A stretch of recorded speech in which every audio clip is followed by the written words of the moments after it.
writing out about budgets. So I made a copy of the bulk of my notes here, and then we work problems. We work budget. The idea is that, yes, the budgeting process, or the type of budgets that you're going to create, are going to vary slightly depending on what type of company it is. Overall, a merchandising company have listed the types of budgets that they would typically do. And here we're going to focus a little bit on the manufacturing company as our bulk of our budget, because really it's the one that has the most. You can easily take out what you don't need to do a merchandising company. So we'll go through sales budget, a production budget, and then figuring out the cost of goods sold, which is what goes into making that production budget. And then selling administrative expense budget, a cash budget, and pro forma statements are going to be the same, at least format-wise, of any type of company. A service company then will have the inventory purchase budget or the production budgets. Let's talk a little bit about budgeting. All right, budgeting, it's a big topic, and there's a lot of debate about what's proper budgeting, and there's some debate nowadays even if you should do it, what kind of value is it providing, because it's a very political process. If you've worked in any kind of company around budgeting, it's very tedious, very political. People will argue about the tiniest things when it comes to budgeting. So there's a lot that goes into it. Now, budgeting isn't, as long as you're not a non-for-profit or government company, they have their own rules on budgeting. Budgeting isn't required. Now, the idea is that you need the budget so you have a plan, so everybody knows the direction that we're heading for next year. Everybody knows the goals of the company, so everyone can be on the same page.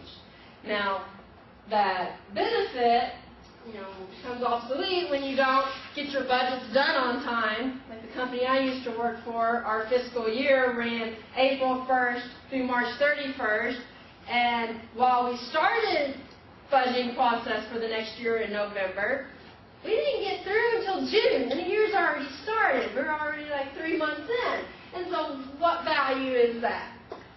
So those are the trade-offs of budgeting. It's absorbed in a lot of complex tasks, a lot of resources necessary. It becomes difficult when you're trying to do budgeting, if it's the same people that are trying to work with.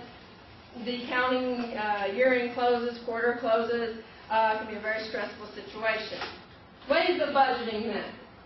There's the top-down approach, and then there's called the participative budgeting approach. Top-down is where the executive level just tells everybody, this is our budget, this is what you got to do, this is the sales forecast you're going to meet, you got to keep your expenses under this, and that's just what you got to do. Now, if you're thinking about you're a lower-level manager and someone just is telling you this is your budget, you get a little upset about, like, who is he telling me what my budget is? He doesn't know my customers, doesn't know what my sales are going to be. I'm the one that knows what they're going to buy next year. So that's the problem with the top-down approach. The executive level sometimes has unattainable goals. They don't really have their understanding of the customers. So there's that downside. Now, participative budgeting, while that lower-level manager can then say, well, this is what my customers are going to do. I need this many employees to do it, and these are going to be my costs. They know the business. The problem is if you're going to evaluate that manager on meeting the budget, what's going to keep them from holding something back? Or they're going to say, okay, maybe that manager knows that sales are going to be, up 10% next year, but it's only going to say that sales are going to be up 5% so that they can exceed budget and get that bonus and get, that pat on the back and that sort of thing. So that's the drawback with the participative method.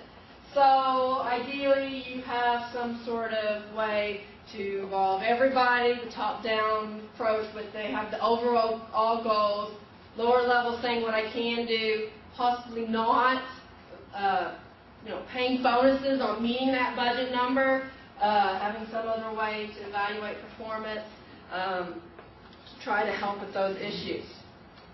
Now, pretty much in all cases, your first step is going to be the sales forecast. And that's going to be the one that is going to be the hardest to get. Not for us, it's going to be given to us, but it's going to be the hardest to get because you're trying to predict the future sales. Well, you don't know what your competitors are doing. Are they coming up with new technology that's going to be better than you? You don't know what the economy's doing. I mean, every day it seems to change now. We're at the bottom. Oh, we're not. Things are going to pick up. Oh, no, they're not. How do you predict your sales forecast then? And then just simply, what if you have some innovations that you don't know how the consumers are going to react to? So that's going to be the hardest part, is trying to figure out your sales forecast. You can do that by talking to the salespeople. They're the ones in touch with the customers. They're the ones that know how the customers are doing in the economy. If they're being successful, then maybe they're still going to be ordering from you, that sort of thing.